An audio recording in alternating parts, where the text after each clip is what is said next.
ದೇಶದ ಸ್ಥಾನಗಳಿಗೆ ಏನಿವತ್ತು ಚುನಾವಣೆ ನಡೆಯಿತು JDS ಪಕ್ಷದ NDA ಅಭ್ಯರ್ಥಿಗಳಾದ ಮುಳಬಾಗಿಲಲ್ಲಿ 2 ಕ್ಷೇತ್ರ ಮತ್ತು ಕೋಲಾರಲ್ಲಿ 2 ಕ್ಷೇತ್ರ ಗೆದ್ದಿದೆ. ಇನ್ನು 4 ಗೆಲ್ಲಬೇಕಾಗಿತ್ತು, ಬಹಳ ಕಡಿಮೆ ಹಂತದಲ್ಲಿ 1-2 ಹೋಗಿದೆ. ಬಟ್ ಯಾರ್ಯಾರು ಚುನಾವಣೆಯಲ್ಲಿ ಕೆಲಸ ಮಾಡಿದ್ದಾರೆ ಎಲ್ಲ ನಾಯಕರಿಗೆ, ಕಾರ್ಯಕರ್ತರಿಗೆ ಎಲ್ಲರಿಗೂ ಧನ್ಯವಾದ ಹೇಳಕ್ಕೆ ಇಷ್ಟಪಡ್ತೀನಿ. ಸಮೃದ್ಧಿ ಮಂಜುನಾಥ್ ಅವರು ಮತ್ತು ಮುಳಬಾಗಿಲು ಕ್ಷೇತ್ರದ ನಾಯಕರು ಎಲ್ಲರೂ ಗುರು ಡೈರೆಕ್ಟರ್ಸ್ನ ಗೆಲ್ಸ್ಕೊಂಡು ಬಂದಿದ್ದಾರೆ. ಕೋಲಾರಲ್ಲಿ 1-2 ಗೆದ್ದಿದೆ, ಇಲ್ಲಿ 2 ಸೋತಿದ್ದೀವಿ.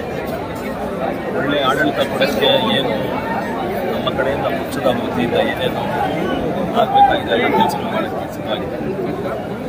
ಮುಳಬಾಗಿಲಿಂದ 3 ಅಭ್ಯರ್ಥಿಗಳು ಮಹಿಳೆಯರು ಸೇರಿ 3 ಗೆದ್ಕೊಂಡಿದ್ರು. ಇವತ್ತು ಮಹಿಳೆಯರು ಸೋತಿದ್ದಾರೆ. ಅದಕ್ಕೆ ಮಹಿಳೆಯರು ಸ್ವಲ್ಪ ಮಿಸ್ ಆಯಿತು ಏನು ಅಂತ ಇನ್ನೂ ಸ್ವಲ್ಪ ಆಗಿದೆ.